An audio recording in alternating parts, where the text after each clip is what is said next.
Good evening. I'll call to order the regular Planning Commission meeting, City of Campbell, for April 26, 2022. Madam Clerk, would you like to do the roll call, please? Commissioner Zizzer? Here. Commissioner Rivlin?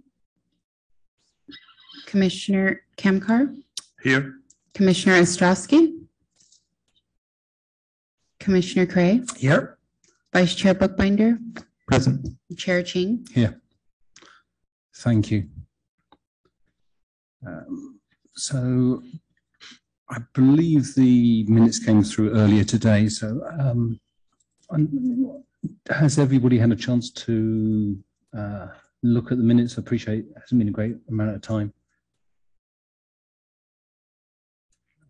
I've had a chance to look over them, but we can certainly punt this to next time if need be. Okay, great. I did see there was one very small change on the very first item. The resolution number was missing, so we'll just amend that. We put that number in there. We'll just approve it on that with that note. So I move approval of the minutes with that one change.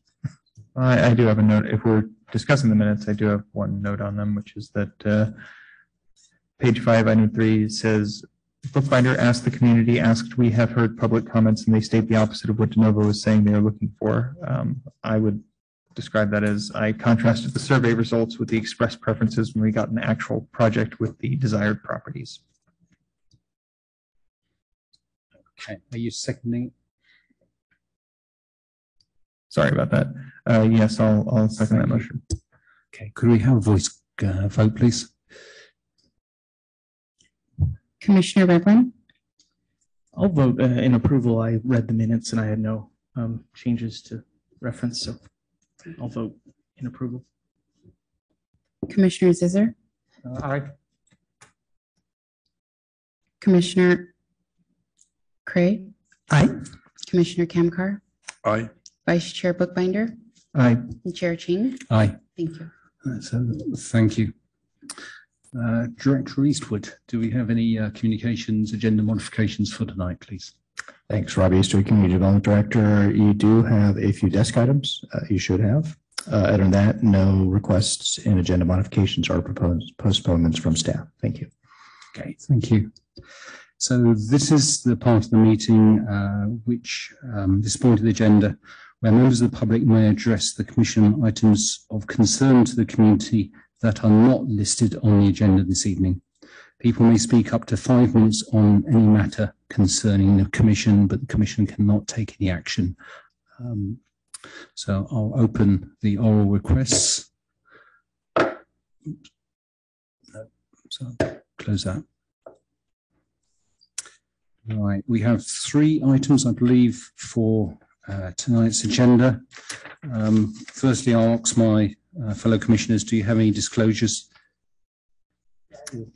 On the agenda item 2 on the Abbott Avenue item, I did go by the residence today, and I actually talked to one of the owners, and she showed me the backyard for a few minutes. So I did have a conversation about the tree.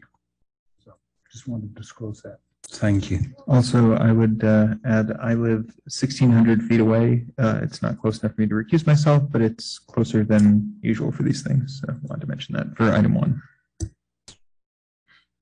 I also went by, but I didn't speak to anyone. I just wanted to look at the tree and the other surrounding trees. Okay, thank you. I'll say a few words about the proceedings for the agenda items for members of the public where this might be new to them. The process is that I will announce the particular item. A member of staff will then present it. We will then have questions from the Commission. After that, I'll open it up to the public. The applicant or representative will be invited to speak on the particular item. We'll then open it up to the public for comments, emphasize comments, not questions, please. And we'll take them in the order of people who are present and then anybody on the Zoom call. I'll then invite the applicant to come back if they wish to address any of the comments from the public, at which point I'll close the proceedings and then we'll have the Commission discussion. So with that, agenda item number 1, which is PLN 2021-195. Public hearing to consider the application PLN 2021-137 of Brad Cox for conditional use permit to allow a new veterinary clinic and animal hospital use within an existing building located at 2020 South Bascom Avenue, Suite C, D, and E. Staff is recommending this item be deemed categorically exempt under SEQA. Planning Commission action is final unless appealed in writing to the City Clerk within 10 calendar days. Project Planner Tracy Tam, Associate Planner. Please, Tracy. Thank you. I'm just going to go ahead and get the share screen started.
Okay, thanks for your patience.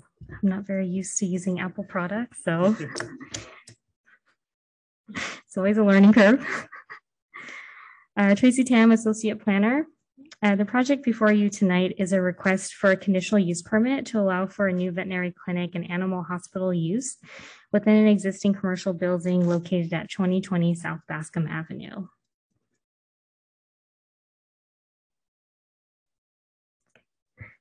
The tenant space in which the proposed veterinary clinic and animal hospital use will be locating is approximately 3,366 square feet, with approximately 2,657 square feet on the ground floor and then approximately 709 square feet on the upper floor. Now, the ground floor is where the services will be provided, and the second floor is where offices and a staff break room is going to be located. The project site is located on the southeast corner of South Bascom Avenue and East Campbell Avenue, and is located in the same shopping center as the Abbott Burger Grill and Mod Pizza, just to help orient you. The property is zone C2 for general commercial, and it does have a general plan land use designation of general commercial. The proposed veterinary clinic and animal hospital use is consistent and compliant with the general plan in that the use is a commercial use that does provide additional services for residents.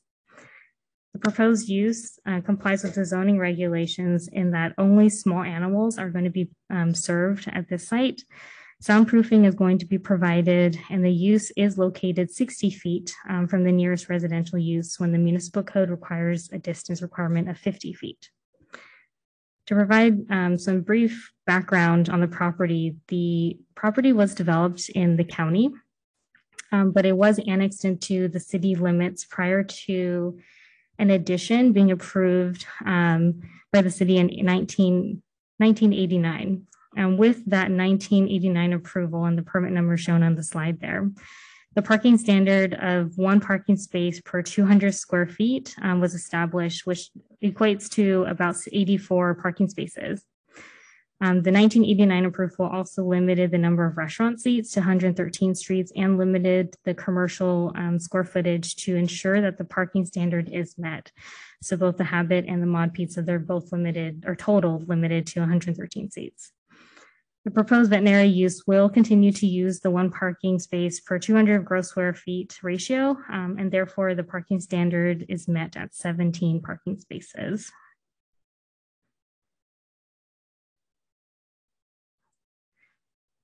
With the proposed veterinary clinic and animal hospital use, the applicant is proposing days and hours of operation as shown on the slide here. The days and hours of operation shown on the slide does include changes requested by the applicant and relayed to the commission via the desk memo that was sent out yesterday.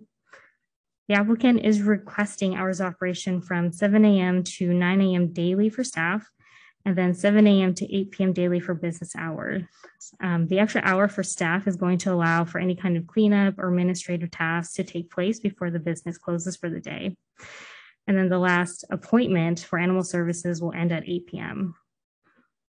Now, I'll be talking more about the other desk item change in a subsequent slide.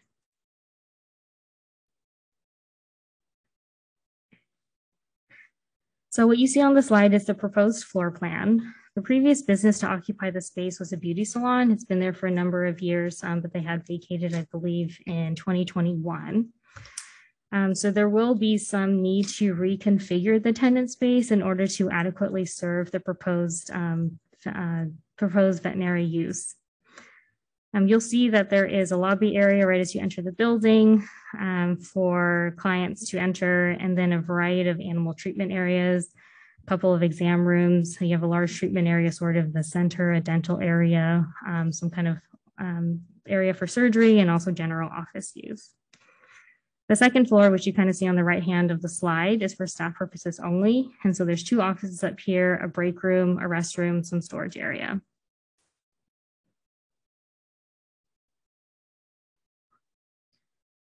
So there are two proposed changes to the conditions of approval. The first change is to condition approval number 4F. And this is to change the hour of operations for staff from 7 a.m. to 8 p.m. daily to 7 a.m. to 9 p.m. daily. So that's just an extra hour.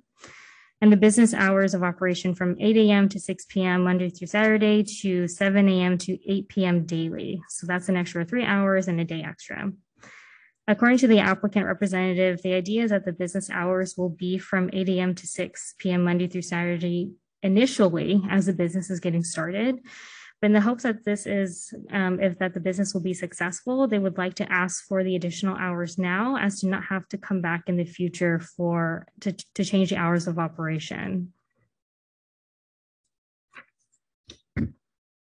The second change is to condition of approval number 5. So this is a standard condition to ensure that the windows and doors are kept visually accessible. So the storefront can actually look and feel like a storefront. The applicant would like to be able to cover the windows that specifically look into the animal treatment area to sort of screen these areas from the customers. Just going to go back to the previous slide so you can see the area noted as 114 office and the area noted as 115 lab. Those are the two windows that are in question that the applicant would like to be able to provide screening, just because from the sidewalk you're able to look directly into the treatment areas. Both these changes are supported by staff. Staff hasn't received any kind of questions or concerns about the proposed use from the public.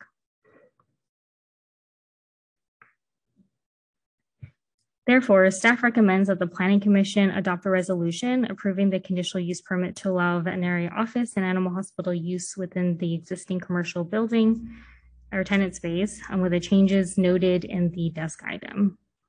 And this does conclude staff's presentation. Thank you, Tracy. I may have missed this. Just a quick question.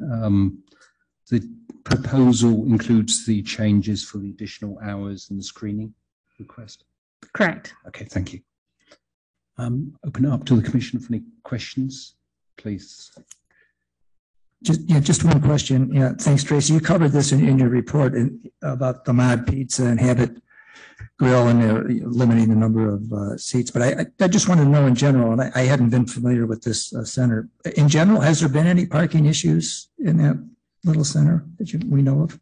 So I drive by the site, I would say fairly regularly, and I haven't ever noticed a parking issue. There are some cases where the loading for like food delivery on the Mod Pizza and the Abbott area does block off some of the driveways, but there's still another driveway off Bascom, and I haven't noticed any kind of parking issue. The streets there aren't overcrowded. The lot isn't overcrowded in my observations. Okay, yeah, thank you. Could I add to that comment just because it's relevant?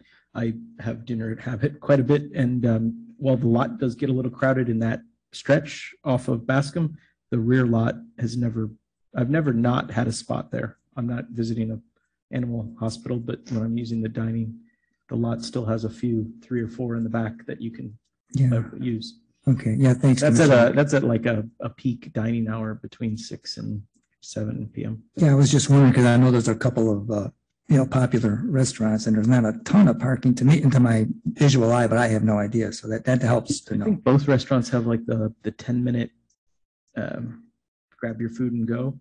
Those always are full. But yeah, that's cycling in and out. Okay, thank you. Okay, any more questions? Okay, I'll open it up to the public hearing. Would the applicants here like to speak? Hello.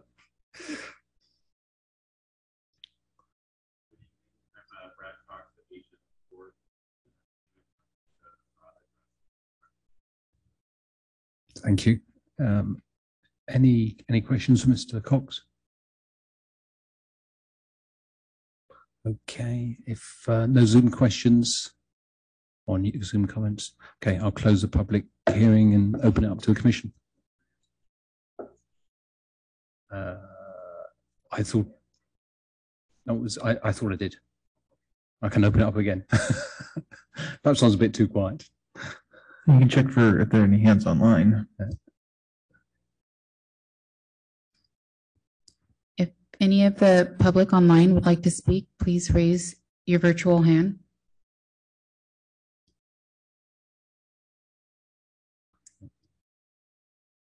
Okay. Who would like to kick us off? Quickly. No, this looks good to me. I actually drive by there quite often, going up Campbell and turning on Bascom. And I've never seen any real traffic problems in that little shopping area, coming and going. I suppose that sometimes, during dinner, there's probably a little bit more, but I go at various times and I've never seen any problems. So I'm in support of this. Thank you. I also support it. I think it's straightforward. Glad they want to open this benefit to the community and do business in Campbell. And it's better than having an empty area in the storefront. Screening, I believe I understood it to be a film, not a complete blank wall. So is it just a clouded film? So there's still light transference?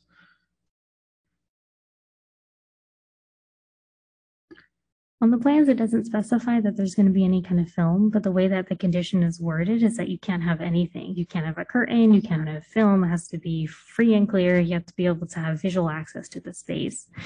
And so right now we are, with the modification to condition of approval number 5, it's really to allow that condition to only apply to the lobby area. So the lobby area will still have visual access, but the animal treatment area will have some kind of covering, but the plans didn't specifically state it. I don't know if the applicant has something particular in mind that they like to share for screening of those windows. My only thought was I'd support is it opaque where it's cloudy? Like a film that translucent that allows light but does not create a wall.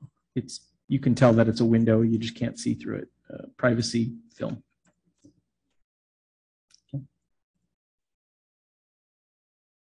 Okay. Any other comments? Well, the wording says visual access, trying to figure out what that means, but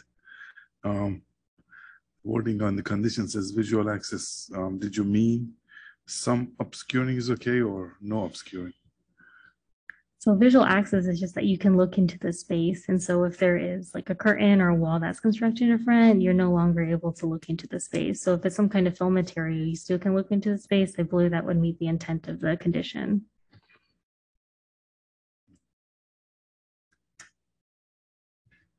I would say, go ahead. I'm supportive of this. Looks like staff has really done an excellent job of meeting with the applicant and figuring out how to fit their needs into the space available. So kudos on that. I have no issues with this. I'm happy to make a motion if we're ready. Yes, please. Yeah, I'll just move that the Planning Commission resolve the resolution of the Planning Commission of the City of Campbell granting approval of a conditional use permit PLN 2021-195 to allow veterinary and clinic and animal hospital use within an existing commercial tenant space located at 2020 South Bascom Avenue, Suite C, D, and E in the C2 General Commercial Zoning District with the two changes noted here in the desk guidance. Thank you. A second? I'll second the motion. Thank you. Account, please. Commissioner Revlin, Aye. Commissioner Zisser, Aye. Commissioner Kamkar, Aye. Commissioner Craig, Aye. Vice Chair Bookbinder, Aye. Chair Ching. Aye. Thank you. And that is carried. Action is final unless appealed in writing to the City Clerk within 10 calendar days. So good luck with the new business. Thank you. So moving on to agenda item 2, PLN-2021-137, public hearing to consider the appeal by the Community Development Director's denial of a tree removal permit PLN 2021-137 to remove one redwood tree with a diameter of 47 inches located in the side rear yard of property located at 1240 Abbott Avenue. Staff is recommending that this item be deemed statutory exempt under SECRA. Planning Commission action is final unless appealed in writing to the City Clerk within 10 calendar days. Project Planner Tracy Tam. Thank you, Tracy. Thank you. No tech issues this time. Tracy Tam, Associate Planner, presenting on this item tonight. The project before you tonight is an appeal of the Community Development Director's decision of a denial of a tree removal permit for the removal of a redwood tree with a diameter of 47 inches on the property located at 1240 Abbott Avenue.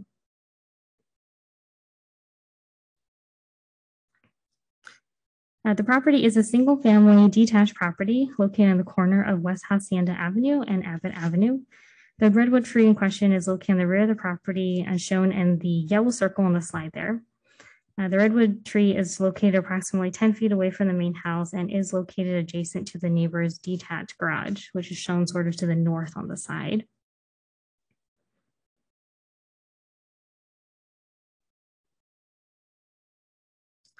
These are just some photos of the tree. The first photo on the left there was taken from Abbott Avenue. The second photo was taken from the backyard, and the last photo is taken from West Hacienda Avenue.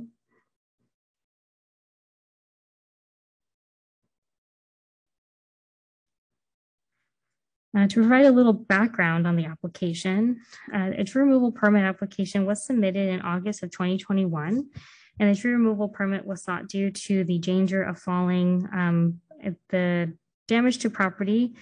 A clay pot and a pergola type structure was noted in the application form, and the tree branches falling onto the property. Staff had requested tree assessment to be conducted by an arborist, and Monarch Consulting Arborist went out to the site to perform an assessment of the tree in question. Staff did receive the assessment in October 2021. The report does conclude that the tree is in fair condition and does pose a low risk to people and a moderate risk to parked cars and the house itself. The decision was rendered by the Community Development Director in October 2021, based on the results of the tree assessment, notably that the branch failure can be mitigated with regular monitoring and periodic pruning of that tree. Staff couldn't make any of the 5 required legal findings, and therefore the application was denied. An appeal to this decision was made by the property owner in November 2021. The appeal statement submitted by the applicant does state the legal findings in the arborist report don't consider or account for any kind of unusual storm events or extreme weather or extreme high winds. The appeal statement does further state that the tree assessment questions the suitability of the redwood tree on this smaller residential lot.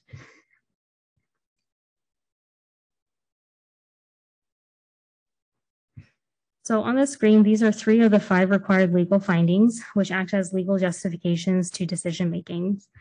And so based on the information provided by the applicant and the tree assessment report provided by Monarch's Consulting Arborist, staff couldn't make any of the required legal findings. To speak on the first one, the redwood tree is not diseased, and the likelihood of the branch failure are expected to occur just based on the species, but this can be addressed with maintenance of the tree, and therefore staff can't make the first finding. For the second finding, the tree hasn't caused any significant damage to the house, and if the periodic pruning was to take place, it could reduce the length of the branch. And then this could minimize the likelihood of branch failures in the future, and therefore staff can't make this finding either. For the third finding, the redwood tree isn't located in close proximity to any kind of known utilities, and so staff can't make this finding.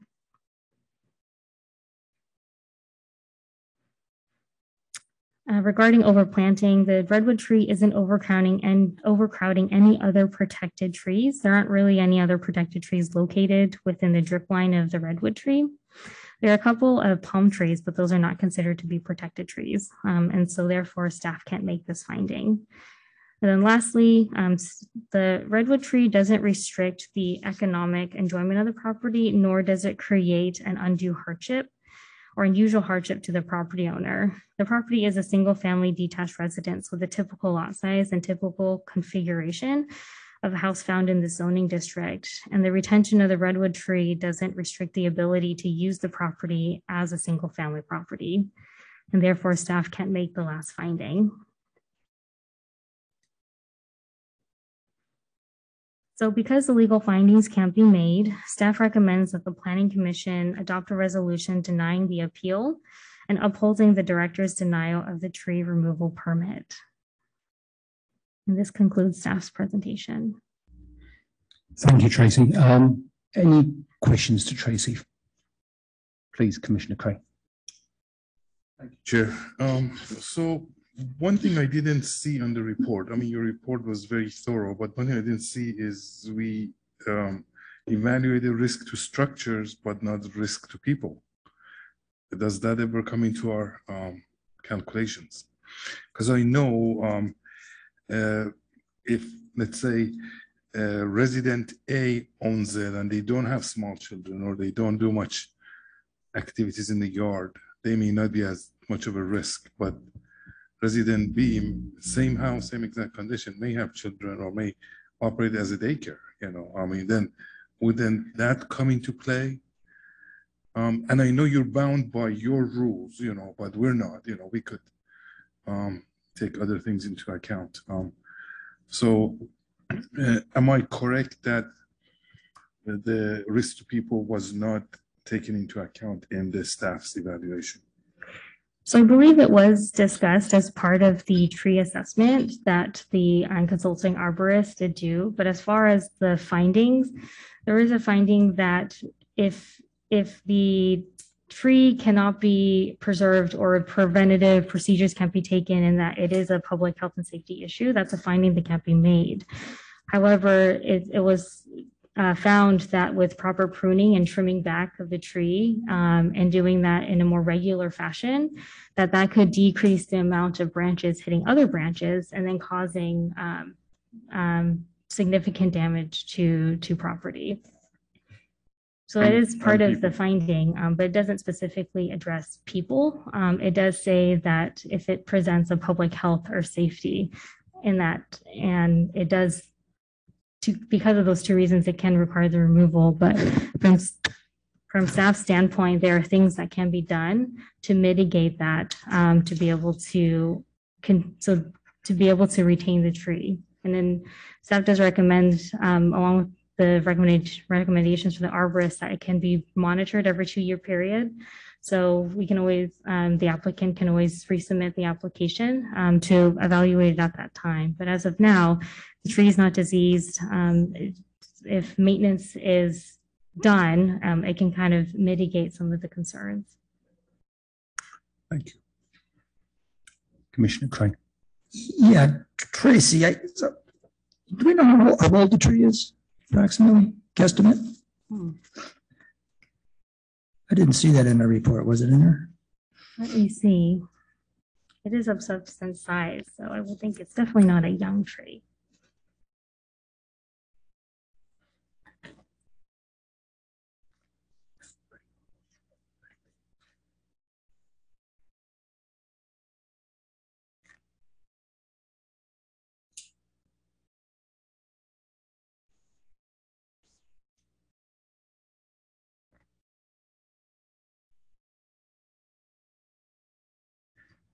If it helps, the arborist report says that they performed a level 2 basic tree risk assessment, including inspecting the crown, trunk, root, color, above ground roots, and site conditions, not taking any kind of core samples to count the rings or anything like that. That's okay, Tracy. I guess the best we have is an estimate. Yeah, unfortunately, I'm not seeing it here. Do you know that? So the house that's there looks like it was built recently or remodeled recently. Has there been any requests ever to take down that tree previously? Not to my knowledge. So my main question, and I know that the homeowner referenced this in their letter too. So we had the arborist did this report and found the tree in fair condition and all this other stuff. And then it says, so I don't know how to ask this question. The staff arborist report says recommend evaluating the suitability of retaining a specimen of this size on a small residential lot. Is that the arborist telling city staff and city officials that they should evaluate that subject? they're not giving us the answer to that. You know what I'm saying? Yeah. Makes sense. So I think what it's saying is that usually the trees of that size are more suited for larger properties, but the arborist does recognize that that's not one of the legal findings that staff can make as far as like suitability is concerned. So the staff evaluated this based on that whole city arborist report and decided that the risk was not enough to warrant tree removal. With the pruning, I think it was every 2 years, pruning and maintenance. Who would do that pruning and maintenance? Would that be the homeowner or the city, or? That would be the homeowner's responsibility. Homeowner's responsibility. Yeah. Mm-hmm. And the very first condition, which seemed to be really the main one that we're talking about, danger of falling, it talks about the tree falling, but I guess that would also pertain to branches on the tree, correct? Correct. So and the arborist report found that there is a low risk to people, but a moderate risk to residences and parked cars. Correct.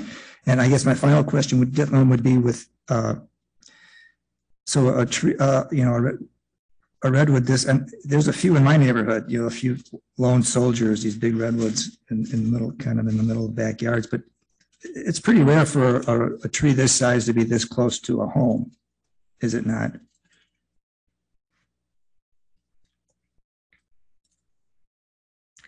I don't know if I want to say it's. You don't want to go that far. Okay, I'm not. Yeah, I'm just wondering. If it doesn't seem like it comes up to. I'm sure the tree was there before the houses were, but Right. Just seems like, is this a pretty unusual situation with the proximity of the tree to the homes and to the neighbor's driveway?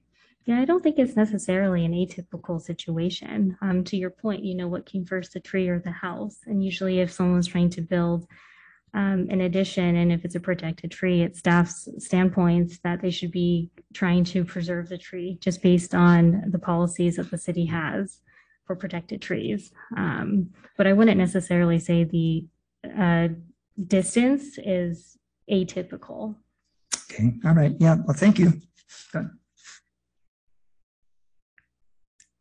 Any further questions? No?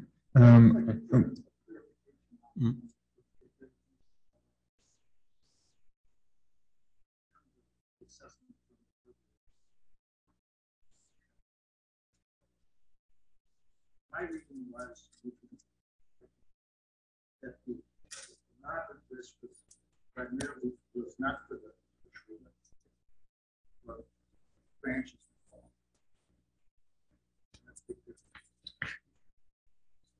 So the risk factor, as I read it in the arborist, was that there's a low risk of the tree failing, and the moderate risk is really associated with branches falling. Is that correct? Right. The arborist did say that it's unlikely for, I think they called an entire tree failure, where the entire trunk is the one that would, come down versus the branches. And with the species that it is, it's somewhat, it's not atypical for branches to fall. But of course, with proper pruning and things like that, you can reduce that.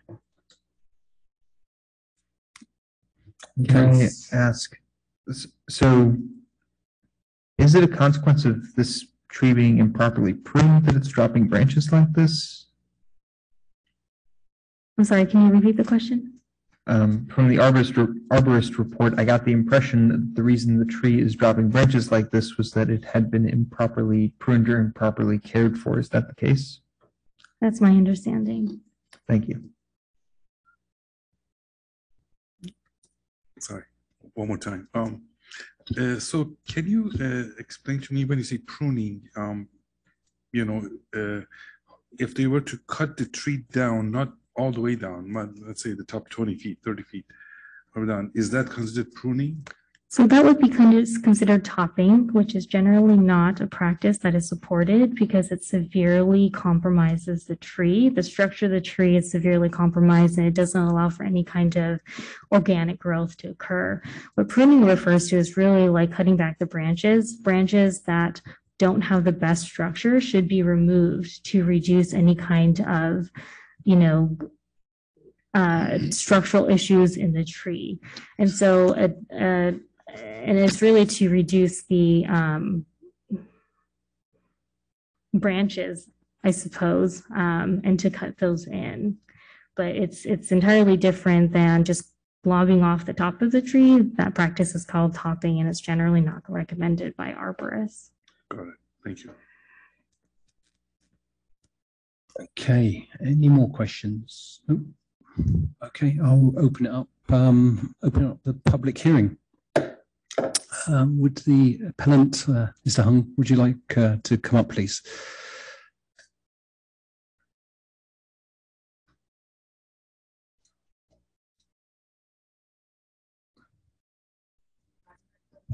Just checking ahead of this, Chair Ching, did you want to set a time limit at all for the appellant?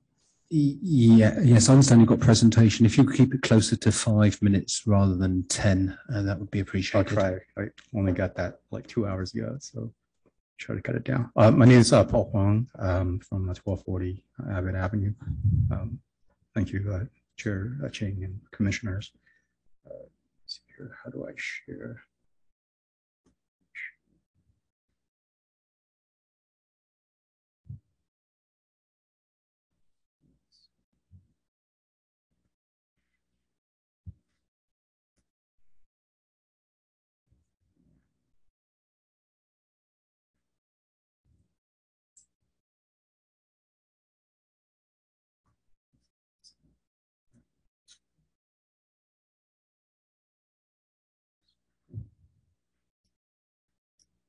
First time. Don't worry. We've had it's a technically challenged evening. It works that way sometimes. Yeah, that's it. Did that do it? Cool. All right. Okay, so start this. Yeah, so I'll just cut straight to the point because I think on the surface. Oh, sorry. Let me mute myself. So on the surface, obviously, it doesn't meet any of the current findings, and I'll concede to that. I said that in my appeal as well. But just a little bit more background why we're appealing. We're new to the house. The tree was there long before we got there, but we experienced, even in just the 15 months that we were there, we've experienced about 3 or 4 extreme storms that literally scared us. When we went out. From how much it was swaying, but also by the branches that it's dropping. You'll see some of that picture in a little bit. So again, we understand the current municipal codes. So it's up to the commission, but we'd like to start a dialogue with respect to the comment earlier about the arborist saying that, hey, should a tree this big be in a lot this size? Okay. So general facts that you guys are already aware of. It's one of the tallest trees I've seen around my neighborhood, 75 feet at least, probably going to 3 feet, 5 feet, 10 feet a year. I don't know, but it's huge. Okay, 3 fence, the neighborhood fence. So that covers the main house, as was mentioned. But it covers the neighborhood driveway, so they don't park anything there that they're not willing to part with. And you see why later. And they have 2 little kids as well, so they don't let their kids out in that area, obviously. Okay, so this is part of the arborist report, and just want to take your attention to the last bit here. This was again mentioned a little bit earlier. Recommend evaluating suitability of the retaining the specimen this size. Okay. And one other big thing in the arborist report was like all the risk assessments was based on a normal condition, which, on a sunny day, sure, nothing's going to fall. There's not really much risk. And it does not account for unusual storm events or extreme high winds. And I think what we've realized is that, with our droughts, our hot spells, our fires and all that, it feels like that's just happening more and more often. So obviously, if it was sunny day every day, we wouldn't be requesting this. Okay. So again, this is what we put in the appeal. But there's a lot of words here. So maybe I can focus everyone to just kind of the middle section here. And then I'll go to, over the other two a little bit as well. But like, we feel it's one thing to be assessed, but those assessors, they don't live there. We live there. Us, my family over here are our neighbors, and we feel like we're in fear, right? Like, again, during a good day, it's great, it's awesome, it's beautiful. But when it's raining and wind's whipping around and branches are falling, we feel like, oh my goodness, should we even be living here? Okay. Yeah. So I have some videos here, but I think in the interest of time, let me go forward a little bit. But this is what happened in October, one of the rainstorms. These branches, they look small, but they're like about 15, 20 feet long, right? They're about like this, 3, 4, 5 inches thick. And according to my neighbor, this was one of the smaller sets of fallings. Now, the arborists did not see this, but we're there. We lived through this, storm in, storm out. Okay.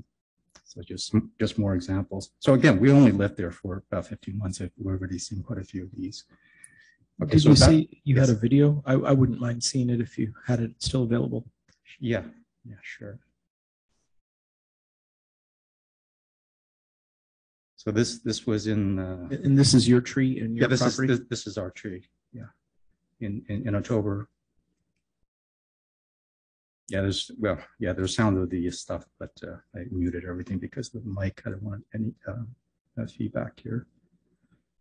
But it's a tall tree. There's nothing else supporting it, and according to arborists, it's straight. But to me, it's there's a spine curvature to it, and so just adds to the concern. Okay.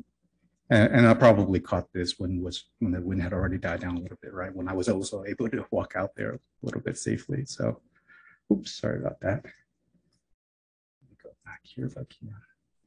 Yeah, and just around the same time that we were doing the appeal, we had seen that there was a sidewalk project by the city, and they had removed a similarly sized redwood on Harriet Avenue, which is just 2 blocks down from us. So we're like, what's going on? I mean, you guys are willing to take down that tree. Why not ours? Okay, UC Davis came up. They had some brochures that talk about redwoods, how big they can get, especially their root system. Some of you guys may be aware of this already, but if the roots for redwoods, the roots are very shallow and they expand horizontally. So if it's like 10 feet from the house, it's only a matter of time before it starts encroaching on the foundation for the house, right? If I could ask you to wrap it up, there, please. Yeah. All right. Sorry about that. Okay. Yeah. The second to last big item I wanted to point out was all the arborists that we've talked to personally. They're all saying like, yeah, no way would we recommend planting redwoods, because redwoods is just not suited for this kind of area. They're suited for wet, moist areas. Okay. And finally, the Portola Valley, I did a little bit of research in Portola Valley. So again, keep just remind yourselves that our tree is 47 inches, okay? But in Portola Valley, they have a redwood guideline where there's a conservation committee that classifies redwoods that are 17 inches, so ours is 47. They classify those as significant redwoods, okay? And with the more recent studies on how big they can get and so on and so forth, they made the... Okay, thank you. I'm going to have to ask you to close the presentation. Basically, they were very open to removing trees greater than that. Because of the dangers that it poses. Thank you. Thank you. Questions for Mr. Monk? Please. Thank you, Chair. So 47-inch diameter, is that measured at like At 4 foot level, I think. like a breastplate? Okay. Yeah. And then the children, I assume you brought the children with you? Okay. Now, what would be your wish list if you could, decide your own fate? What would you be proposing to do with the tree and the replacement or whatever? Yeah, I mean, obviously, I would hope to be able to, repeal the denial, right, and to be able to remove this tree. But I think, even longer term, I want to start hopefully I'm able to start a conversation to update possibly some of these codes, right? Because it seems like some of the other cities are starting to do that, since, realizing that although redwoods are obviously a treasure tree, species, beautiful and all that, but it just isn't suited for, cities like Campbell. Okay, so you wouldn't be proposing to replace it with any like a number of smaller trees? You would just be interested in taking it off? No, that's obviously that was one of the things when we filed for permit, right? Is that if we were going to, you would be open to it. We would do a replacement. Yeah, you have to. You have to. Okay, yeah. And then thank you. And then the other question is there any other reason why you want the tree out except for the, of course, safety? Was there any expansion plans or any, I don't know, ADUs, anything like that you were? No. Maybe safety issues. Yes, absolutely. I mean, and I think for the tree too, to some extent, right? I mean, like we go through droughts and it, and again, the arborists that we've talked to is like, the trees are not happy here either. It's pretty tall though. It is strong tall. I can only imagine, how much taller they can As get. I was driving around today looking at your tree, I actually looked, there is another tree maybe as tall, if not taller, on Maggio Court, which is just on the other side of the intersection from you. And I drove by, and that tree is not in the backyard, it's in the front yard. Any questions for the applicant? Oh, sorry. No question. I love your enthusiasm. Yes, thank you. Okay. If there are no other questions, I have a few questions. Sure. I believe you moved in relatively recently, 2020. Yeah. You would have done the search on the property. Were there any, the previous owner, did they report any problems? Yeah, I meant to mention that. So no, they didn't. I looked to see if they had filed for something as well. But anecdotally, we were chatting about it one day, as part of our exchange, and she was like, "Oh yeah, that tree is huge. We don't like it, but we knew that the city wouldn't let us cut it down." So she kind of gave up on it long ago. But did she actually say it caused any damage or had any problems? No, we didn't talk to that extent, but our neighbor can vouch for that. Okay, and you state issues over drought, change in the climate, and the suitability of redwood trees, and also the event of storms. Right. But I guess you knew these things before you bought the house. So why did you buy the house when you knew there was a preserved tree on this site and you knew there was going to be climate change, this tree at risk, and then wanting after you bought to cut the tree down? Because I would have thought that would become apparent.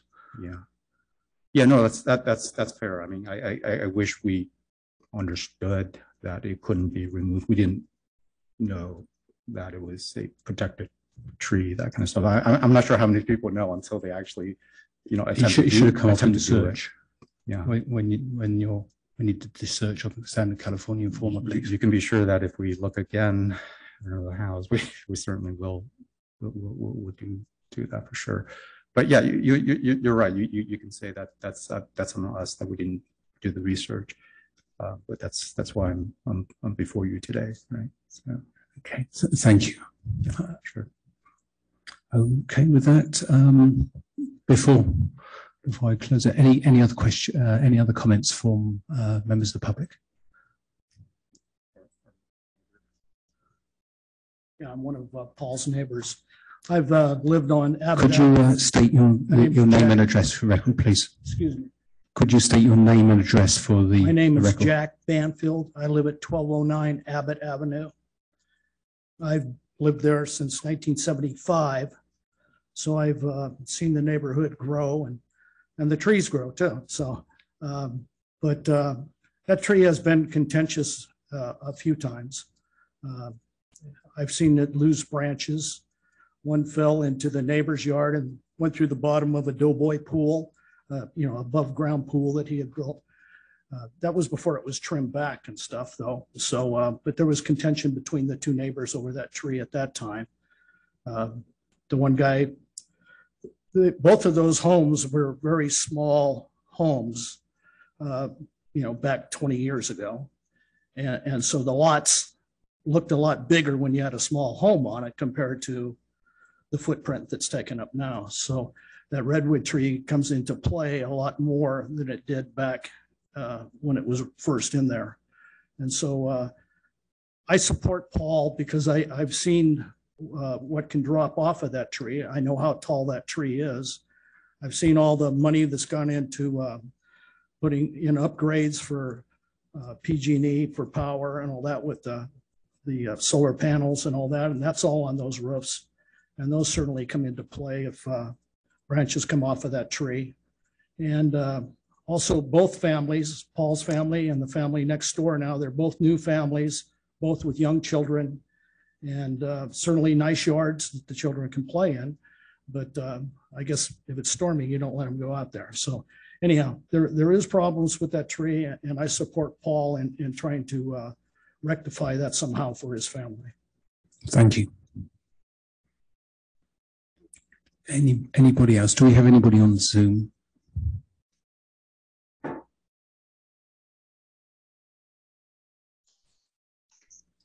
Hi there.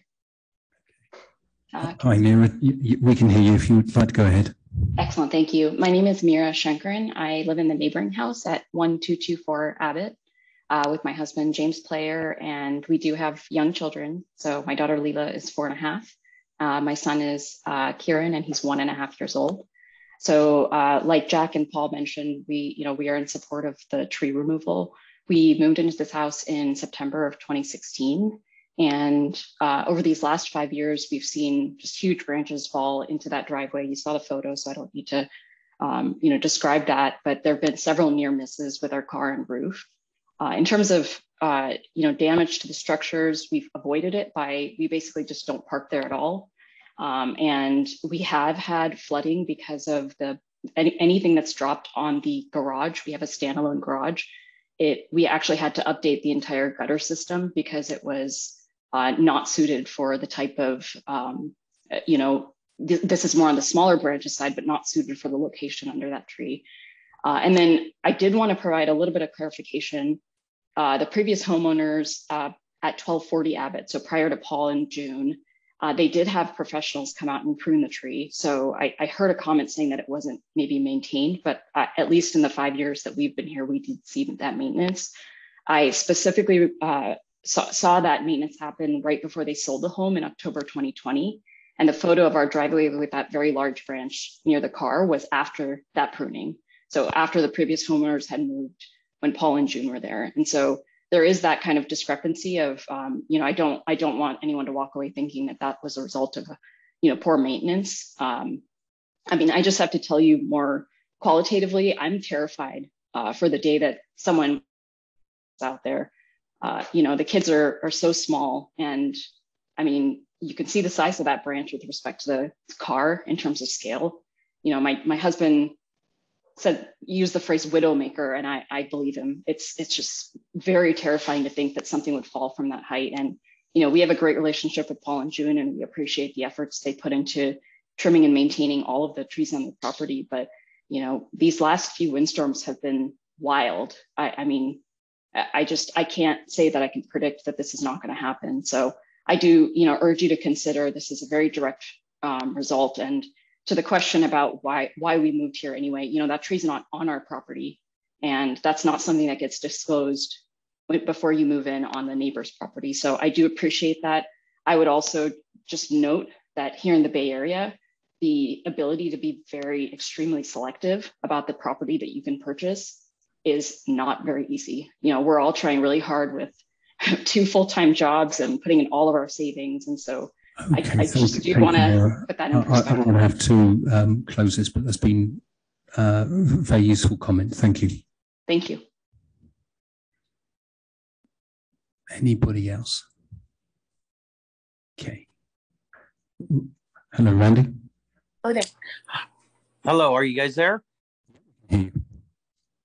I live at 1487 West Hacienda, right next to Jack and June.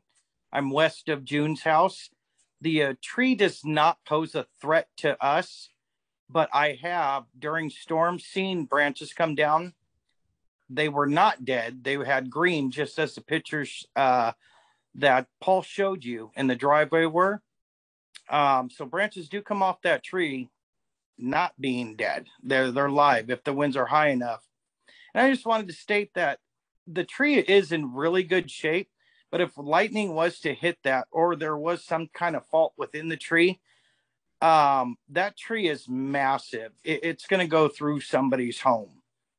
And with future growth, there are power lines that run down Abbott, not necessarily near the homes. It almost runs kind of in the middle of the street. That tree may be able to reach those power lines. So I'm in agreement with Paul to remove that tree. I think it is a hazard. And like I said, I've seen those branches come down and the neighbors' cars got near misses. Thank you.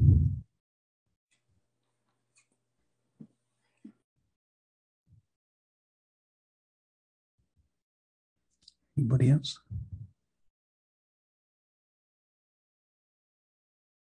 No, we're good. Okay, seeing nobody else, I'll close the public hearing. And Commissioner Craig, I'll get you this time. Well, to say I want to talk about it would be an overstatement. Oh boy. Yeah, you know, these are such tough issues. Obviously, it's not a great situation. You wouldn't put the tree there now, obviously. It just comes down to the issue of fairness for me, and that's why this is such a toughie. Because you know, when you look at the report, you know, in black and white, the danger of the tree is very, very minimal, but probable for the branches. With better pruning and maintenance, branch failure can be remediated, but I don't know if that means eliminated. So that's what makes me really kind of struggle with this one. But, you know, we try to be as fair as we can for everybody on these things. That's really what it comes down to. And you know, the key, the only item in question, disease, danger of falling. And, you know, we got some branches going to fall probably at some point. And, you know, what kind of damage is that? So it kind of puts us in a tough position to make a decision. But you know, it's such a great tree. It's been there so much longer. That, you know, these are living things, and you know, we're stewards for. We're speaking for the trees. They can't speak for themselves. They are alive though, and I think Campbell's done a great job of really sticking up for trees. You know, in the last couple decades, anyway. You know, we've been pretty tough on these issues. Tough in terms of, you know, we want to keep the tree at all costs. This one's a tougher one though for me. You know, I can see that. I guess I've been thinking about this for 4 or 5 days now, and I've gone back and forth in my mind so many times. But it seems to me that there is enough of a potential failure of branches that are not exactly small. Boy, you know, I would sure hate to vote against a tree like that, you know, but I am leaning on the homeowner's side on this one for the reasons I just stated. Thank you. Thank you. Commissioner Campbell. Chair, question for staff. If we allow them to take it down, how many trees they have to replace it with, and what spacing and type, do we know that? I believe it's just one 36-inch box tree. I see. So today, when I was visiting, I tried to align myself on the Abbott side and then on the Hacienda side. And as I'm standing on the Abbott side, the tree goes up pretty straight. Towards the end, it starts leaning. It starts going off to one side, I wished it would, but just kept going straight up, but I could see the lean, Then I, went on to the Hacienda side and I looked at it and saw the same lean. Now, the good news was it was away from the house on the Hacienda side. On the Abbott side, it was towards the house, so it seems like if wind was in the perfect storm, if you will, it would fall onto the tree, onto the pool or the hot tub, but still, it's I'm sorry, it's not acceptable to me. As much as I love trees, I wouldn't want to live in the house, and so I do wish they would replace it with more than one box tree, hopefully 2 36 inches, just to show their good faith that they also don't want to see the tree go, but if we can only require one, then I'll have to side with Commissioner Cray on this one too, and I want the homeowner side on this one. Thank you. Okay, Commissioner Zissa. Okay. Yeah, I've been thinking a lot about the trees too. And after I visited the site, I was like driving back and looking at trees. I will question the issue of suitability in Campbell. We have a lot of redwood trees, actually. I don't think people probably notice them, but we actually have quite a few redwood trees, plus a lot of equally large trees, for pine trees that are as high and have huge canopies. We have a lot of trees with much bigger canopies than this tree. And most of the redwoods that actually live in a complex, 3 blocks from here, we've got 20 to 30 redwood trees. I don't think people notice that in the Heritage Village. And they're grouped in groups of 3 or 4, 5. There's 4 redwood trees right across the street. So we get a lot of redwood trees, and some of them are in people's backyards, and most of them have much bigger canopies than this tree. This tree has been really pruned back. If you look at the picture, and if you look at a lot of other redwood trees around here, and some of the other large trees that have massive canopies, and many of them are in people's backyards. So from that perspective, in terms of fairness, that my concern is we're going to, single, and I'm certainly concerned. I have 4 grandchildren. I understand, with kids playing in the yard and want them to be safe. So I have mixed feelings about this. I think from looking at the bigger picture, it would, objectively say, don't remove the tree. On the other hand,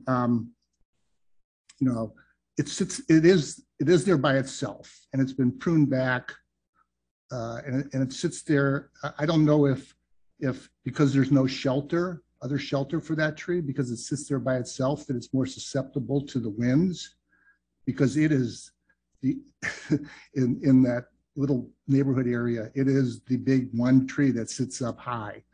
And so it may be more affected by the winds as a result of that. I don't know. I'm not an arborist, but so I have mixed feelings about it. Objectively, it seems like we should be keeping the tree because we have plenty of examples of those circumstances in other parts of the city, and it would seem like inconsistent with what people are living with in their own yards. On the other hand, I'm certainly sympathetic to the concerns. So I'm a bit torn on this issue. I guess I want to listen to the rest of the commissioners. Thank you.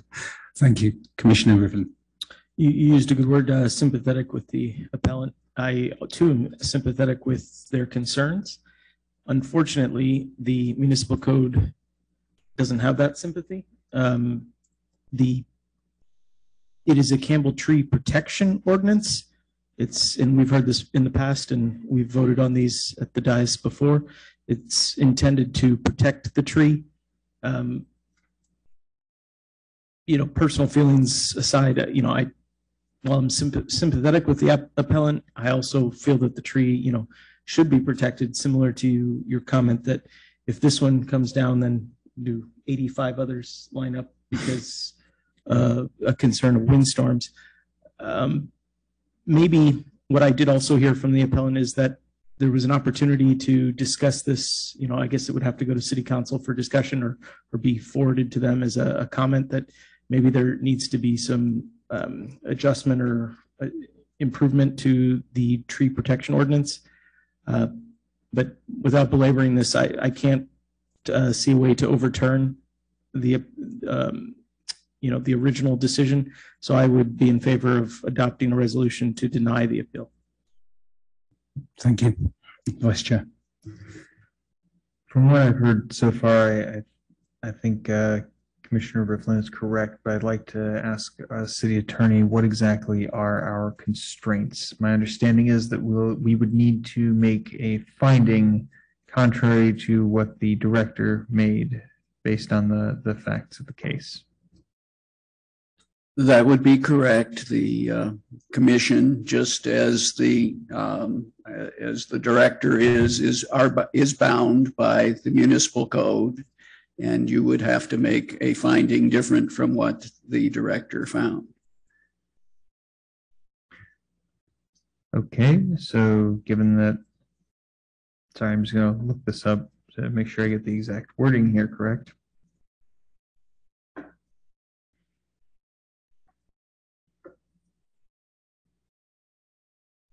Wrong item. It's right, there's no, the municipal code does not provide for any kind of hazard other than danger of the tree falling, which there's no significant danger of the tree falling or imminent damage to the house itself. I think this leaves something out. I think that but we're missing a pretty obvious like health and safety exception. But given that we don't have that and we're bound by the municipal code, I would encourage and apologize to the applicant and encourage them to take this up to City Council. But it sounds like it's outside of our remit. I agree with Commissioner Rivlin. Okay, thank you. Yeah, I share similar thoughts with Commissioner Rivlin. Have sympathy for the family here, but I find the findings by the staff consistent.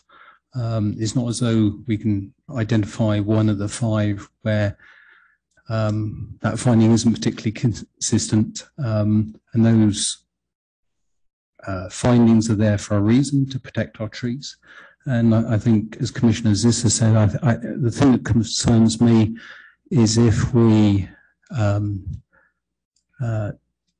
approved the removal effectively, I'm saying it the wrong way, but if we said, yes, you could remove it, I think that would be open season, because I can just think of all the trees of various sizes, large ones down my street, bigger than this and probably in worse condition.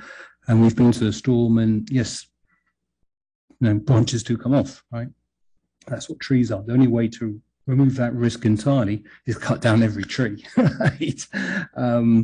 At the same time, I feel that would have disastrous consequences for all of us, especially when you read about San Jose actively going out of its way to encourage improving the canopy because of global warming, which was one of the things that the appellant was talking about. So it type of works against that. Please, Commissioner Cray.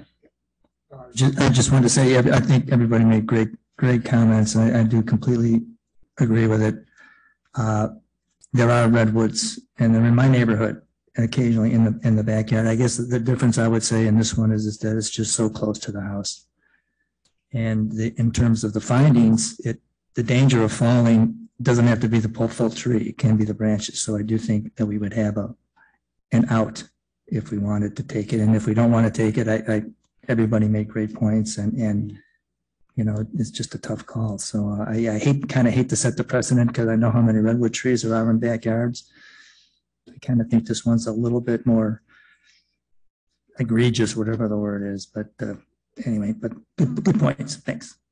Just as a note, the specific phrase is the tree or trees are diseased or presents a danger of falling, which sounds like it's a danger of the tree falling.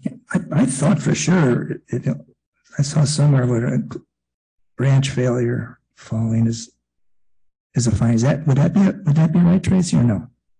No, unfortunately, it's not a finding, but My I think bad. what you're alluding to is the tree assessment saying that it's unlikely for the entire tree to fall, but it is expected for the branches to fall. Yeah, and that's what the report says, but what branches expected to fall is not enough to make that finding.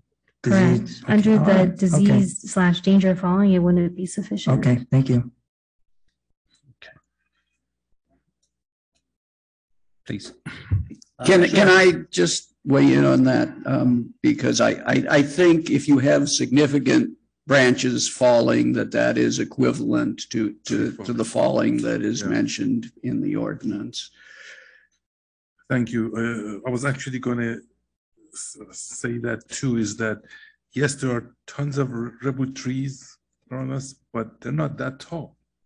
What makes this one different and not comparable to other wood trees is this is very tall and presents danger to the occupant because it's so close to the house. When we allowed the house to be built so close to the tree, because the tree was there first, this would be a consequence, and so that's why it makes, in my mind, and I respect everyone's opinion and everyone's reasoning, I just want to say what makes this one different is that it is so tall, and the reason that ordinance should apply, because exactly what the attorney advises. When you get that tall of a tree and branches becomes this thick, that's a little tree of its own, so. Yeah, I get it. Thank you. I think you'll probably find that the thing is you'll probably find there will be a reason with every reason to remove a tree, right? It's like, yes, this isn't one as tall, but it's not such a good condition, or it's got a bigger canopy, therefore it's going to be a risk, right? It's always going to be, how do we want to balance that risk with removing the trees? And I'm sorry, I'm going to let commissioners, this is saying a thing in a moment, but what does scare the hell out of me is this is going to set a precedent, because they'll say, well, you've done it for this. I know it's not exactly the same thing. I am sympathetic with the family, but and I appreciate your views there. But I just thought I'd finish out on that. Commissioners, is well, first of all, I have a question for the applicant. It's actually closed. The public hearing is closed. Okay. So I can maybe I can ask the staff if they know. Do you know when the applicant may have whether they've trimmed the trees since the storm of 2020? Unfortunately, I don't have that information. You don't have that information. I can open it if you particularly want to ask that question. Yeah, I'd like to know if there's been a trimming since the storms. Would the applicant like to come up, open the public hearing again? Yeah, so the arborist actually told us the previous, whoever did the previous trimming did it a little bit too much. And so he kind of advised to let it grow out a little bit because the thinning of it apparently made it even more susceptible to breaking. So the only thing that I've done was there were some shoots that were coming out in some of the lower branches that I could reach with like a 30-foot, extender saw, and so I did a little bit of that. Okay. So you haven't had a pruning up high since you moved in? No. Okay. No. Okay. Thank you. Sure. I know I was wishy-washy going early, but I've been listening to the other commissioners, and again, I have mixed feelings about this. But I would, first of all, in terms of Commissioner Kankar feeling this is like the tallest tree in the city, I don't think it's the tall. I think there's plenty of tall redwoods in the city that are equal to that height. I think the uniqueness of this is that it sits by itself, and it's been, in my opinion, overly pruned, and that it doesn't have much of a canopy, and which doesn't give it any resistance to the wind. But we have a code, and if the appeal is denied, I would certainly encourage the applicant to move to discuss this with council and other people in the city to see if there's something we can do in future codes to deal with this issue. But my take is that at a broader picture, it's we're trying to save trees here. It doesn't really, the code, there's nothing in the code I see that makes it suitable for removal. So at this point, I'd probably vote against it too. Okay, thank you. And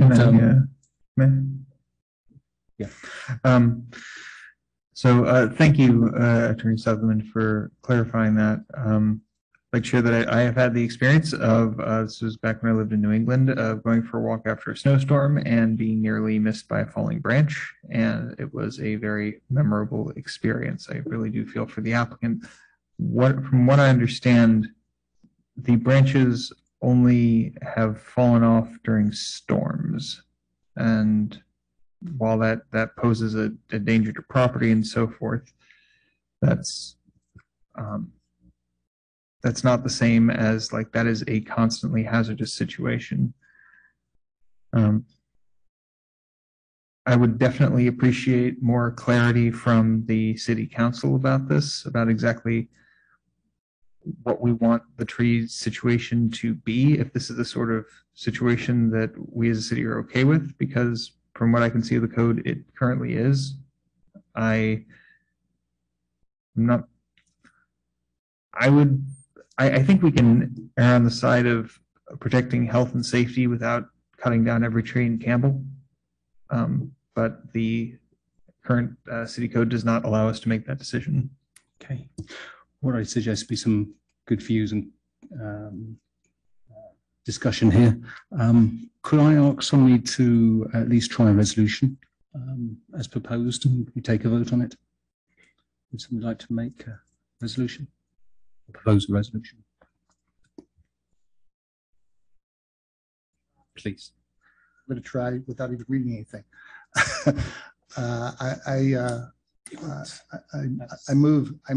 I move to uphold the. That's the resolution. If you want the resolution.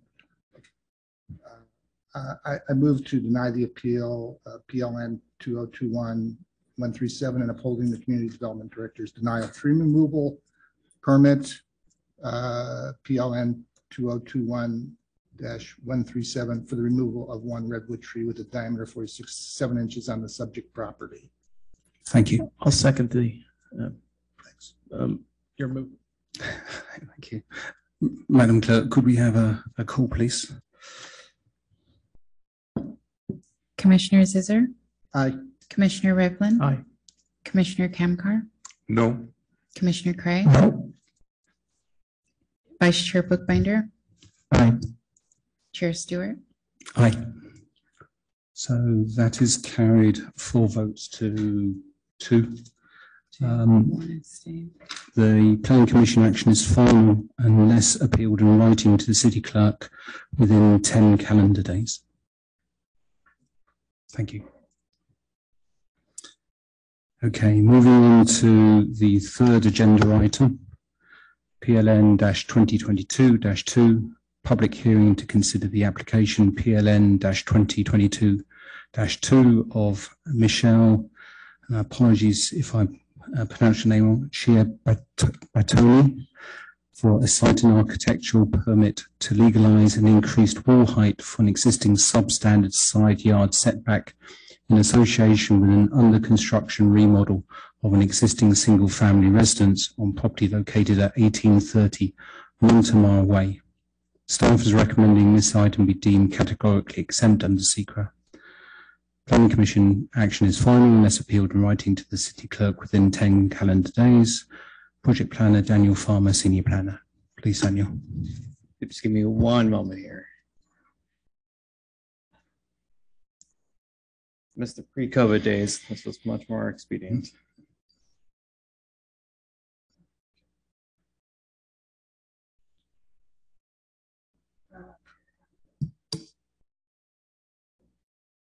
I will note I saw in the CIP budget there are some upgrades to the Wi-Fi happening. So hopefully the pause is narrowed sometime soon.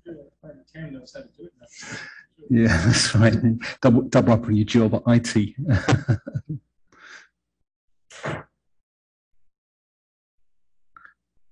Yeah, this is actually fairly simple enough. I'll just abstain from using the PowerPoint anyway. So what we have before you is an application for a site architecture review permit to legalize an increase in wall height having to do with an existing substandard setback for the property located at 1830 Montemar Way. Effectively, there was some miscommunication in terms of the issuance of a building permit for the homeowner's addition, remodel to their home, and an addition of a front porch and a rear covered patio. As part of the written scope of work, they had indicated that they would increase the building's overall height by about 2 feet, but there were no plan sheets that actually showed that. So when we issued the permit, the city didn't fully understand the intent of what they were looking to do. And our inspectors flagged it, identified that the building height had been increased. And normally that by itself would not be an issue.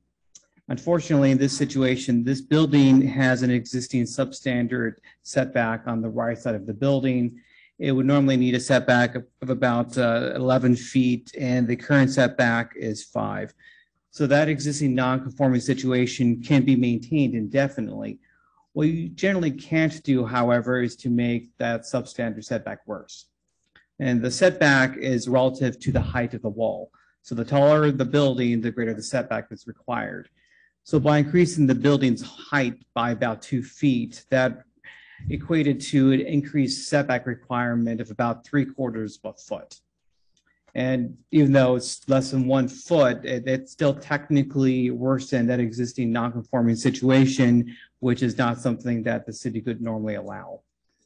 Now, the zoning code does allow, however, the planning commission through approval of a site architectural review permit to grant effectively reduction to a side yard setback to just a flat 5 feet, irrespective of wall height. That type of request is normally associated with a proposal for a new second-story addition, but staff believes that it can be applied here. It's noticed in the materials that the applicant also did provide it via desk item that was transmitted to you earlier today. This is a fairly nominal increase in building height. This wall has no windows and has a pretty good interface with a neighboring property that presents no obvious privacy impacts. And again, we're talking about 2 feet in height, so there's nominal impacts to access to sun or shading. And the applicant did provide a letter of support from the neighbor that otherwise could be affected. So staff is in support of the applicant's request to legalize the existing, the increased building wall height, finding that it does satisfy the 2 findings for approval, as noted in the staff report, that really have to do with health and safety and the impact to the adjoining property. Thank you. Thank you. Any questions for Daniel? Question. Thank you, Chair. I read the letter from the neighbor. It was dated December of 2021, if I'm not mistaken. Does that make sense? It does. So unfortunately, due to our staffing constraints, a number of the applications, including the previous application, have been waiting a lot longer than normal for a hearing to be scheduled. I see. Okay, thank you. Please. Just real quick, I'm pretty sure I understand this, but just to confirm my belief, it's like because the height went up 2 feet, the setback went from an acceptable 5 feet to whatever, 11 feet, simply because of the 2-foot increase. Is that correct? Well, the building as it currently existed was already substandard in terms of setback. Right. And the increase in height made it worse by 3/4 of a foot. Okay, so the building already had a low setback. The 5 feet would not normally be acceptable. Correct. Even with the building, the house was there. I mean, I went by today and it's like they're in the midst of rebuilding it, right? So so it was already substandard. Was that because it used to be San Jose? Or it probably predated the current half the wall height setback standard. It's a fairly older house. All right. But it's not uncommon in a lot of the older neighborhoods. Okay.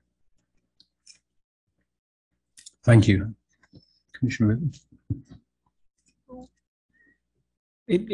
But it encroaches within the 5-foot minimum that the city allows or could make findings for. Well, the minimum setback is 5 feet or half the wall height, the greater of. So if a building of this vertical wall height were to be built brand new, fully conforming without having to come to planning commission, it would need a setback of about 10.5 feet.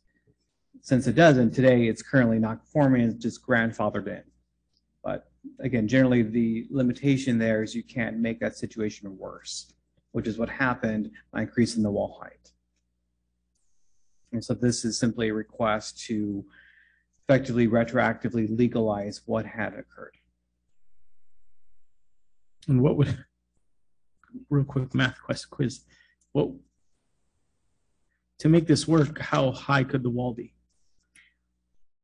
Well, I mean, the alternative here, if the planning commission were to deny the request, would be for the homeowners to demolish the work they've done and bring the building height back to its previous level, to take it back down 2 feet.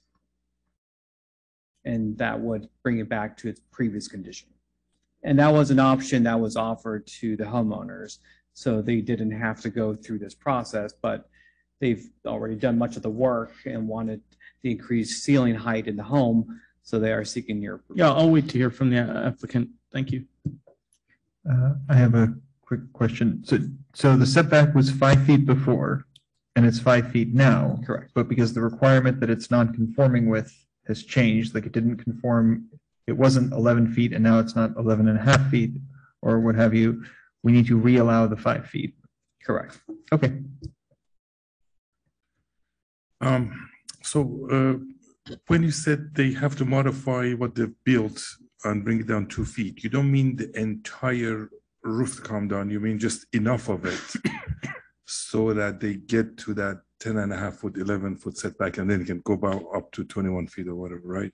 I mean, the building has a level ridge line. Right. I mean, theoretically, they could bring a portion of it down, so Okay, it becomes portion. somewhat asymmetrical. Right. I mean, Right. Okay, that so- is an option. I'm not sure that's an option they want to avail themselves of. Of course. You know, but what I'm saying is that they don't have to bring down the whole roof, just enough of it to meet the so-called setback requirements. Correct. I mean, I suppose if you brought down the portion of the building on the right side back to the pre-existing height, Right. so that it would be a wash and there would And be then no. gradually taking it up. Correct. You know, okay. Thank you. Thank you. I have one further question. Is there, and you'll have to educate me real fast. Is there anything in our upcoming housing work or general plan adjustments that would enable or empower this to proceed?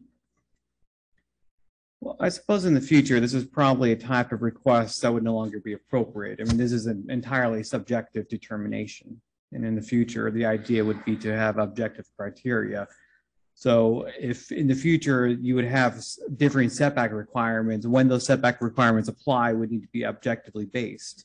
So you would not need to have a public hearing. Well, the objective basis is the height of the building. Isn't that objective? Correct. But even an exception mechanism would also need to be objective. So if I follow your process, there wouldn't be an ability to work this out in the future.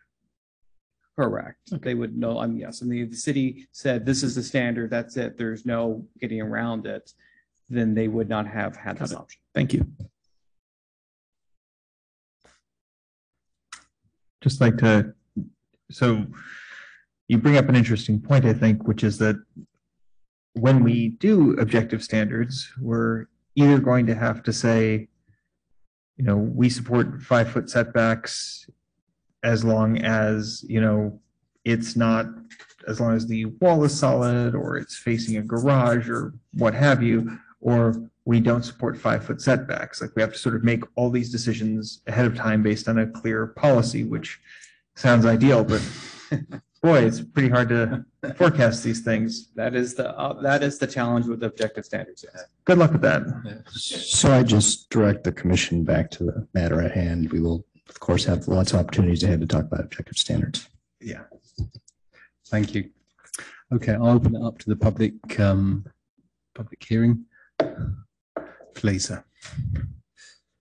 Good evening. My name is Steve Civittoni. I'm the owner, and my wife and I are the owner of the property at 1830 Montemar Way. I just want to say thank you to all of you for all your valuable time tonight to consider our application for variance. When we purchased the home nearly a year and a half ago, it was an untouched home for many, many years. It was in need of significant repair.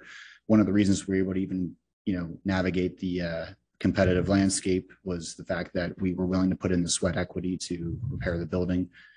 We've been longtime residents of the city of Campbell. Actually, I moved here from Philadelphia and lived here in Campbell downtown for many years. I own a business here, I own a building here, commercial building. We had no idea about the setback. We used an architect. There was a miscommunication in our process when we submitted our original permit application, which was approved. We began work on it, thinking that we were, fine to do all this. The roof needed to be repaired anyway. And respectfully, sir, Daniel, I think you guys told me that we would have to, like, if we couldn't bring it down because we were already, because of the fact that we replaced the roof, we would have to bring it to code. I think that's what my understanding was. So, but regardless, we went and did the work. It only went up 2 feet. My neighbor, Nancy, is in approval of this. Her house is set back on her property further. And where the building went up, there's a garage right next to it. So there's no invasion of privacy. The sun rises and sets in the back. So the sun is not being obstructed by the increase in height. Generally, you can't even notice it, the difference in height. And I think generally it'll increase the property value. Yes, sir. May I answer your question? Well, actually, I don't want to interrupt you. If you want no, to, I think that's you're done. I think that's it. Okay. Who's the architect, if I may ask? Her name's Richa Mittal. Oh, okay. And so this so-called miscommunication, miscommunication is one thing and makes perfect sense. Getting a permit to do one thing and then doing another thing, I'm concerned about that. I just want to make sure this is not the case there where, you have a approved set of plans that tells you exactly what it needs to go, and then contractor gets there. Is there a question? So if you could expand, yes, I'm making it a question. If you could expand on the miscommunication, as to how do you understand it happened? Yes, sir. So I'm not an architect, and I certainly was relying on our architect to provide, appropriate drawings. On the front page of our application, it talks about the height increase. Mm-hmm. I think my understanding going through this process is the city of Campbell would typically like to see maybe a drawing or some kind of different drawing. Now, there are plenty of drawings, and I think it's submitted with the application for the variance of what we originally submitted. But, there was no intention there to not be forwardcoming about our increase of the height of the roof. The purpose, honestly, is just to provide, a little bit higher roof inside the building. That was the only reason. Okay. Thank you. Thank you. Any other questions for the applicant? Thank you. Thank you so much for the time. I appreciate it. Any comments from anybody present? Anybody like to speak? Any hands raised on? Okay, in which case I'll close the public hearing and Commissioner Zisser, I'll start at your end. Alrighty. So, I don't see a problem with this. Since the staff has approved it, I'm assuming that they've seen it as some honest error that happened somewhere between the city and the architect. I don't know where, but I don't think it really matters that much. The building permit was given. I assume the drawings reflected the higher roof. It's 2 feet. I drove by it today, and I couldn't imagine it wouldn't look much different if it was 2 feet shorter. and so, by the way, it's a lovely neighborhood.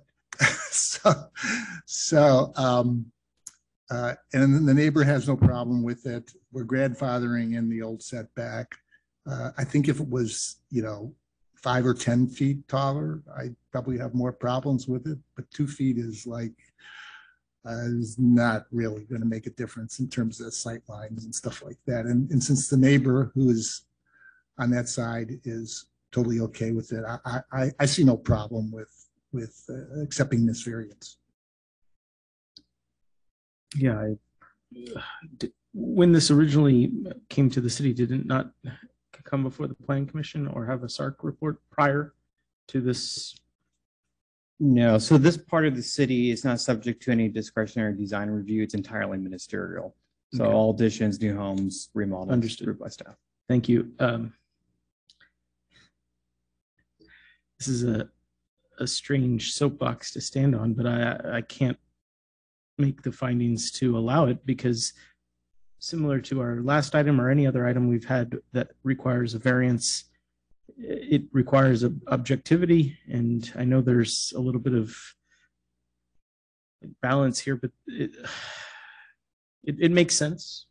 Commissioner Zister, what you're saying logically, but I don't see the ability to see that finding. That even goes against staff's recommendation. But I can't. I would rather see the applicant be creative with the roof line and adjust the roof line at the location to meet their grandfathered setback, but not to incur a larger setback. And while I agree 2 feet is not a lot, that the way that's phrased doesn't show objectivity. It shows subjectivity. So in 2 months, 2 years, 20 years, if someone says, well, my roof is only 2 feet taller, and in 2022, you said that's not a lot, I think that opens us up to issues. I don't know if the attorney would agree or correct me on any of that, but that's my interpretation. So I can't adopt this resolution. Let me just, Robbie, I heard the term twice, but just want to correct the item for you isn't a variance, small difference. Variants have very weighty findings. It is a site and architectural permit. There are, of course, findings within those, but I just want to correct in the record, not a variance before you today. Good clarification. I apologize if I misspoke. Yes, and I would just mention that the specific findings required for this exception do afford the commission a good deal of discretion. They are not strictly the kind of objective standards that we're looking forward to adopting in the future. I'm looking at them here. The findings that need to be made are that the side setback would not be detrimental to the health, safety, peace, comfort, or general welfare of persons in the neighborhood or the city as a whole. And the second one, that the side setback would not unreasonably interfere with the ability of adjoining property owners to enjoy access to air, privacy, sunlight, and the quiet enjoyment of the owner's property. Thank you for bringing that forward. I did read those, but I felt that they were and I understand the lens they're looked at through now. So with the attorney's feedback, I can probably make an adjustment to my thinking, but let me hear the rest of the commission. And it was not my intent necessarily to adjust your point of view, just to clarify the amount of discretion that the planning commission. For the record, that the city attorney did not encourage me to change my view, but he pointed out facts that I could use in my decision. Color or clarity. Does that work? Yeah, that was valuable comment. Thank you, Bill. So swinging to the left. I'm not sure if that's politically correct, but yeah, it's funny. I'm glad Commissioner Rivlin brought that up. I was thinking of our trees with this item, and I've been a big proponent of the objective standards, and every time you get an objective standard, then there's always something comes up, right? But in general.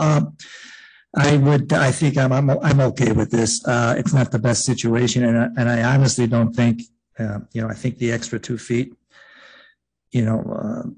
subjectively makes it looks a little bit aesthetically less pleasing. I think that I've only been on the street the one time, which was yesterday, and I think the road kind of curves there, so you get a really good view of that, the big wall. But the neighbor is completely fine with it, and I know overall it's going to be an improvement on the property. Obviously not an ideal situation coming after the fact, but I hate to be so subjective about it, but I think in this case, relatively minor, and I would be okay with it. Thank you, Commissioners. Thank you, Chair. So I'm also okay with it because I believe it really was an honest mistake or miscommunication, if you will. If I felt the other way, I wouldn't have, supported the request. I do believe, had it been communicated early on to the building department that this is going to be the final height, building would have said fine. And because of that, I'm saying, makes sense. And so I will be supporting the motion. Thank you. Thank you. Vice Chair. So thank you, Attorney Sullivan, for clarifying that. So we have this discretion. For what it's worth, it's much easier for us to approve a short setback than to approve a tree removal. And I think we're all feeling that right now. I saw this at SARC. No, we're not talking about the architectural approach taken to the house, but I think it looks way nicer with the changes, and this clearly fits the requirements for our discretion here. That this is not, the extra 2 feet on the roof is not causing problems. We have the neighbor explicitly saying that it's not causing problems, and we have staff saying it's not causing problems. So I see no reason not to support this. Thank you. I'm in support as well. Would somebody like to make a motion? Sure, I'll make a motion that Planning Commission of the City of Campbell approve a site and architectural review permit PLN 2022-2 to legalize an increased wall height for an existing substandard side yard setback in association with an under construction remodel of an existing single-family residence on property located at 1830 Montemar Way. Second. Thank you, Commissioner Zisser. Roll call, please. Commissioner Zisser? Aye. Commissioner Rivlin? Aye. Commissioner Kamkar? Aye. Commissioner Craig? Aye. Vice Chair Bookbinder? Aye. And Chair Ching? Aye. So that's carried 6. So unanimously carried. And the action is final unless appealed in writing to the City Clerk within 10 calendar days. So thank you. Good luck with the rest of your remodel.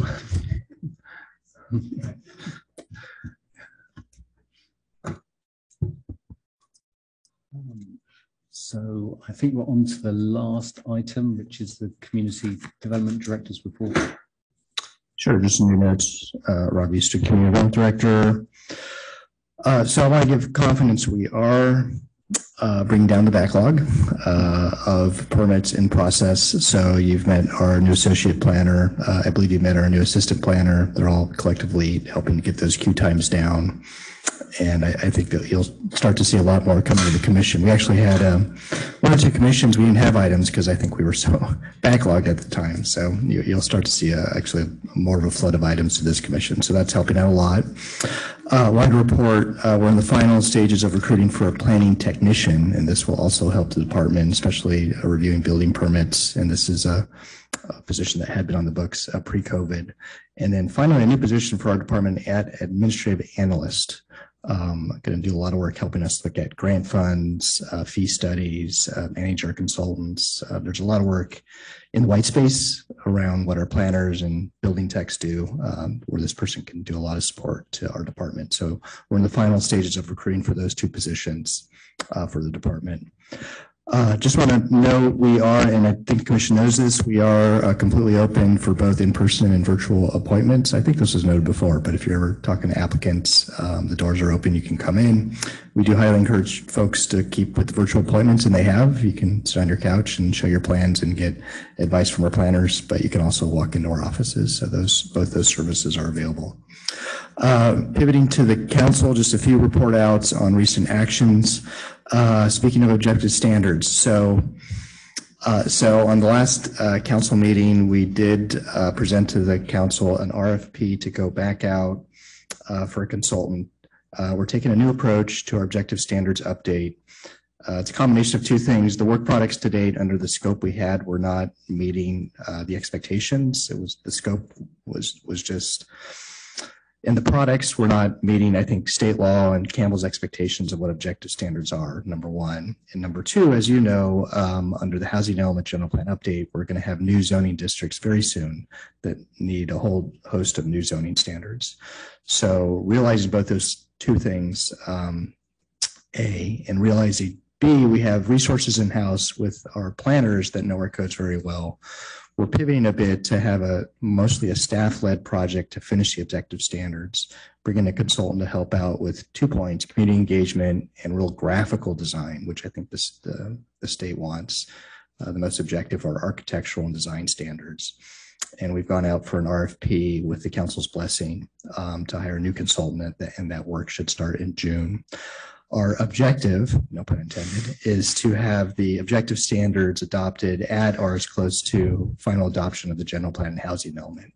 This will be phased. Objective standards is a long process, but the minimum of amassing site design standards for all the zoning districts in the city, we want to have adopted as soon as possible with the housing element general plan. So that's the new approach. Number one. Number two, just real fast, we continue to work, and I'm not sure if Plan Commission knew this, council was in favor of converting our temporary parklet program into a semi-permanent parklet program. And we had a report out to the council last on the kind of the standards and associated with that. In general, the idea is to allow up to 30 parklets and have some design standards. We're actually going out with another RFP to have a designer come in and create predefined standards. So there's a uniform design aesthetic throughout Campbell. People aren't doing just different things. And that RFP is out, and we should have some proposals in soon. The objective, again, is to have the ordinance up and available by August. Folks would apply for parklet permits August to October, and those that are approved would build them sometime in the winter. You'll see on an upcoming meeting, probably the 24th, the ordinance code updates, and there'll be more to come that actually codify the semi-permanent parklets. So that'll come through the commission. And two last items. So housing element, you'll remember you had a meeting on this on your last Plan Commission meeting that did go to council, the feedback on the policies and programs. That comes back to you. I believe it's next Wednesday. So I hope you'll have that on your calendar. Good news is it's a special meeting. You won't have bar revocation hearings or anything else on that agenda. So you can focus just on the housing element, number one. And then number two, glad to report our Cal Poly San Luis Obispo collaboration continues, and they are working on their vision design concepts around Winchester and downtown. We are trying to set up a special meeting with you on May 31st, and I hope we have enough commissioners to make it. That is the day after Memorial Day, which is a Tuesday. And we do have some council interest in actually sitting in on that also, so it might be a joint council planning commission meeting just to accept the vision design concepts from the students, but Both Daniel and I have seen the initial products. I'm pretty impressed by them. Hope you are too. But their final presentations will be at the end of May. And last but not least, I do want to report we are coming back to action minutes. Abby's been flexing her muscles on getting more robust minutes, but I think industry standard with our council and most commissions is to have them action minutes. So you'll see they'll be a little briefer starting next month. It just helps out staff time too. So that's it for me. Thanks. And the special meeting is at 6:30 instead of 7:30. Is that correct? I don't think we picked a time, but typically we do start at, next week. Yes. Next week's is at 6:30. Thank you. On the 4th. Yes. And is that, I saw it's scheduled 6:30 to 7:30. Is it anticipated to be an hour or just from 6:30 onwards? 6:30 until you're so tired, you wave the white flag. Midnight. We already did that. I got a question about the parklets. Not to keep this going too long. Is there any talk about, if you're going to make them semi-permanent, to do something about the concrete barrier look? Oh yeah, well I think that was the thought. If you ask me, it looks a bit like a Caltrans highway. So the idea is to come in with some better design aesthetics approaches to that. If you look at Los Gatos and Los Altos, some use wine barrels, but I think we're going to try and pivot away from the barriers into something else that keeps folks safe, but doesn't look like a highway on East Campbell. I'm just going to throw out there that I did a little bit of research. There's plenty of military surplus. It just looks like a flat plate that you bolt into the ground and it'll stop a full semi within like a foot and a half. I've seen some videos on YouTube. Question I had was, what was I haven't watched the entire meeting that the council had. What was there? Can you give us a brief overview of, did they agree with everything we said about the housing element programs, or did they think that we had terrible ideas? Did they add anything particularly like, is there a highlight reel? There always is. I guess I'll say my general recollection, nothing I could remember that was in total contrast with the Planning Commission. They had the benefit of a special meeting. I think you were at the tail end of some other items. I will say they seem to acknowledge a bit of a push from the commission on parking standards, fair to say, on reducing parking standards. Again, I don't recall any situation where council members came out and led with a consensus on items that were in contrast with what the Planning Commission was recommending. Thank you. That answers my question. Just to be, so our May 4th meeting is really the same thing that the council did on April 20th. So taking council and commission direction, we're shifting a little bit on the high, medium, low priorities. You'll see that there's a few shifts, not too many, on what should be high versus low. One or two, I think we're recommending dropped. They were low, and both commission and council had feedback on that. And then what we want to do is show you a bit more on where we'd like to go with it. So for example, on the inclusionary housing ordinance, some points that we'd look at on perhaps lowering the standard or fees. So some more staff thoughts on what actually the work plan would look like, number one. And then two, a bit more on some more thoughts on that. And then finally, we did want to show you, we're working with our consultants, generally what the draft housing element as a whole would look like in terms of its layout and the presentation of the maps and the policies, because that is targeted to be published for public review in late May. And we just want to make sure the commission and council get a draft look at that.